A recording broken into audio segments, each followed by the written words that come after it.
बिस्मिल्लाहिर्रहमानिर्रहीम। अस्सलाम वालेकुम जी। कैसे हैं आप लोग? उम्मीद है ठीक होंगे, खैरियत से होंगे।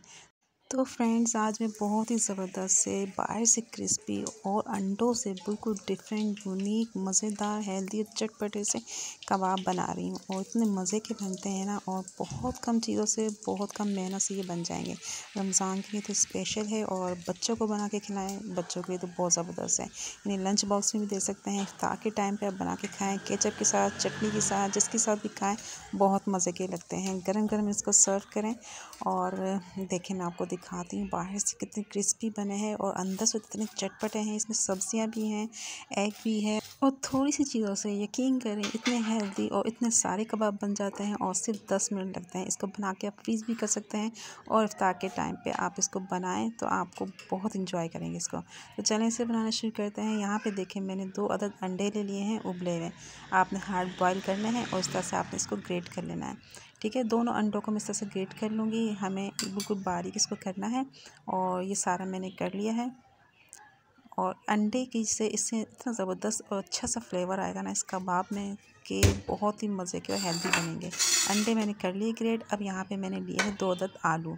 2 मीडियम साइज़ के मैंने आलू ले लिए थे, और उसको मैंने बॉयल कर लिया है। और उसको आपने अच्छी तरह से मैश कर लेना है, जैसे भी कर रहे हैं आप मैश, चम्मच से, कांटे से। ये मैं इसको मैश कर लूँगी, ताकि इसमें ज़रा सी भी कोई गुठली नहीं रहनी चाहिए, क्योंकि हम कबाब बना रहे हैं। तो बिल्कुल स्मूथ सा आपने इसको इस तरह से पेस्ट की तरह बना लेना है। तो मैंने अच्छी तरह से मैश कर ली। अब ये जो अंडे मैंने ग्रेट किए थे ना, ये इसके अंदर मैं मिक्स कर दूँगी। सारे अंडे मैंने इसमें डाल दिए हैं। आप 2 से ज़्यादा भी ले सकते हैं अंडे, जितने आपको ज़रूरत हो, जितने आप ज़्यादा पसंद करते हो। और एक बिल्कुल छोटे साइज़ का मैंने प्याज लिया था, बिल्कुल छोटा सा, उसको बिल्कुल बारीक बारीक आपने चॉप कर लेना है। अगर मीडियम साइज़ का है तो आपने हाफ़ ले लेना है। एक छोटी शिमला मिर्च ली थी मैंने, इसको भी आपने बारीक चॉप करना है, और इसमें पानी नहीं होना चाहिए। अगर है तो आप इसको मसल के अच्छी तरह से इसका पानी निकाल दीजिएगा। आधी प्यारी मैंने बंद गोभी ली, इसको भी मैंने बारीक इस तरह से कट कर लिया था। तो आप ये देखें, ये सारी सब्जियाँ कितनी हेल्दी है, और इतने मज़े से ये कबाब बनने वाले हैं। 3 से 4 मैंने हरी मिर्चें ली हैं बारीक चॉप करके, ये भी मैंने डाल दी है। अगर आप बच्चों के लिए बना रहे हैं, नहीं पसंद करते, तो आप इसको स्किप कर सकते हैं। फ्रेश धनिया लिया है मैंने कुटा हुआ 1 टेबल स्पून, ये मैं इसमें भर के डाल दूँगी। इसका बहुत ज़बरदस्त फ्लेवर आएगा। मसाले इसमें बहुत कम जाएंगे, लेकिन इसके जो सब्ज़ी का फ्लेवर आएगा ना, और एग का, तो इससे इतने चटपटे और मज़े के बनेंगे। अच्छा, नमक मैंने इसमें डाल दिया है 1 टीस्पून भर के, बिल्कुल परफेक्ट रहा है इसमें। और 1 टेबल स्पून भर के ली है मैंने कुटी हुई लाल मिर्चें। हाफ़ टी स्पून ऐड कर दी है मैंने काली मिर्चें इसमें, और 1 टीस्पून मैंने लिया है भर के इसमें चाट मसाला। चाट मसाला अब क्या करना है, आपने इसको अच्छी तरह से मिक्स कर लेना है। इसकी मिक्सिंग बहुत अच्छी तरह करनी है, कहीं मसाला ये ना कम हो जाए और कहीं ज़्यादा रह जाए। आलू के कबाब बनाना तो बहुत ही आसान होते हैं, बहुत ही सिंपल तरीके से बनते हैं, लेकिन अगर बाज़ लोगों को प्रॉब्लम होती है कि टूट जाते हैं, तो इसमें ये है कि आपने इस बात का ध्यान रखना है, सब्ज़ी के मुकाबले में थोड़े आलू ज़्यादा होने चाहिए। ठीक है, अगर सब्ज़ी ज़्यादा है, आलू कम है, तो इसका टूटने के चांसेस होते हैं। उसके लिए आप क्या कर सकते हैं, इसमें थोड़ी सी ब्रेड क्रम्ब शामिल कर दें, और 1 टेबल स्पून मैंने इसमें कॉर्नफ्लोर ऐड कर दिया। इसके बगैर भी ये बड़े अच्छे बनेंगे, लेकिन ये है कि बहुत ज़्यादा क्रिस्पी करने के लिए से मैंने इसमें 1 टेबल स्पून कॉर्नफ्लोर ऐड कर दिया है। अब मैं इसके बनाऊंगी कबाब। आप इसकी अपनी मर्ज़ी की कोई भी शेप दे सकते हैं, राउंड, लेकिन आज मैं बनाऊंगी कुछ नए तरीके से, डिफरेंट स्टाइल के। तो ये बड़े ज़बरदस्त लगेंगे, अच्छे थोड़े से लंबे ओवल शेप में बनाऊँगी इसको मैं। और बहुत ही ईजी से, आप देखें, आसानी से बन रहे हैं।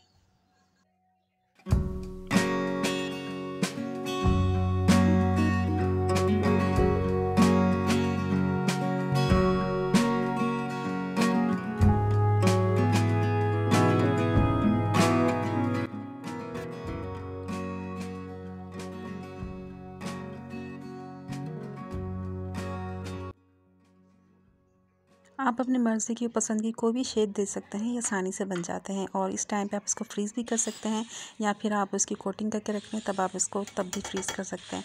यहाँ पे देखें, मैंने आधा कप मैदा लिया है, अच्छी तरह से आपने इसको छान लेना है। और ये फ्रेश ब्रेड थी ना, मैंने उसको चॉपर में पीस के इसके ब्रेड क्रम्स बना लिए। अगर आपके पास ड्राई है तो आप वो भी इस्तेमाल कर सकते हैं। अब मैदे में थोड़ी सी मिर्चें 1 टीस्पून, और मैंने थोड़ा सा नमक ऐड कर दिया है, ताकि इसकी कोटिंग जो है ना हमें फीकी ना लगे। इसमें जगह मैदे की जगह आप आटा भी ले सकते हैं, और आप बेसन का भी यूज़ कर सकते हैं। ठीक है, अब थोड़ा थोड़ा पानी डाल के आपने इसका अच्छी तरह से एक पेस्ट बना लेना है। स्लरी बनाएंगे हम, बहुत ज़्यादा पतली नहीं होनी चाहिए और ना ही बहुत ज़्यादा गाढ़ी। ठीक है। अब देखिए मैं आपको दिखाती हूँ, इसमें एक कबाब लिया मैंने, आपने इसको डिप करना है और फिर हम इसके ऊपर ब्रेड क्रम्स लगाएंगे।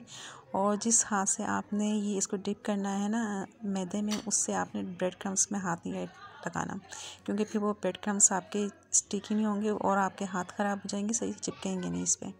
तो ये सारे मैं इस तरह से कर लूँगी और इस टाइम पे भी आपको इस तरह से ब्रेड क्रम्ब लगा के स्टोर कर सकते हैं और बहुत मज़े के बनते हैं। टाइम की सेविंग हो जाती है, अचानक कोई मेहमान आ जाए, बच्चों को देना हो, और इसके आप बर्गर और सैंडविच भी बना के खा सकते हैं, बहुत मज़े के लगते हैं। सैलेड बनाएं इसके साथ, चटनी और बर्गर हो तो ये कबाब बहुत ज़बरदस्त लगते हैं। तो देखिए ये सारे मैंने कर लिए हैं और अब आपने इसको कैसे फ्राई करना है। यहाँ पर मैं इसको शैलो फ्राई कर रही हूँ, आप इसको डीप फ्राई भी कर सकते हैं।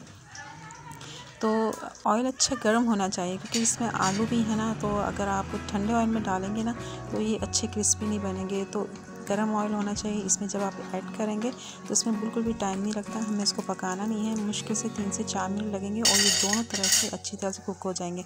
हमने इसका अच्छा सा एक गोल्डन सा कलर लेके आना है।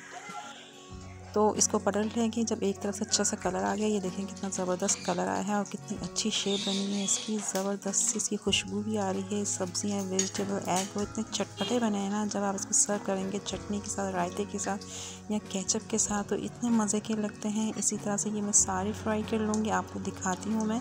ये देखें कितने क्रिस्पी लग रहे हैं बाहर से, जो हमने ब्रेड की कोटिंग की है, और बिल्कुल भी नहीं टूटे हैं ये देखें, और ना ही नरम हुए हैं। तो ये सारे कबाब मैं इसी तरीके से फ्राई कर लूँगी और इसको आप, मुझे यकीन है आपको ये बहुत अच्छी लगेगी रेसिपी। आपने इसको ज़रूर बनाना है, बहुत मज़े के बनते हैं। आपने कमेंट करके ज़रूर बताइएगा कि आपको ये मेरी रेसिपी कैसी लगी। अगर अच्छी लगी है तो एक लाइक तो ज़रूर कीजिएगा और रमज़ान में इसको ज़रूर ट्राई कीजिएगा, और गारंटी है आपको बहुत पसंद आएगी। इजाज़त दीजिए इस दुआ के साथ कि अल्लाह हम सब के दस्तरखानों को हरा भरा रखे, मुसीबतों परेशानी को दूर करे और आसानियाँ अता फरमाए। आमीन सुम आमीन।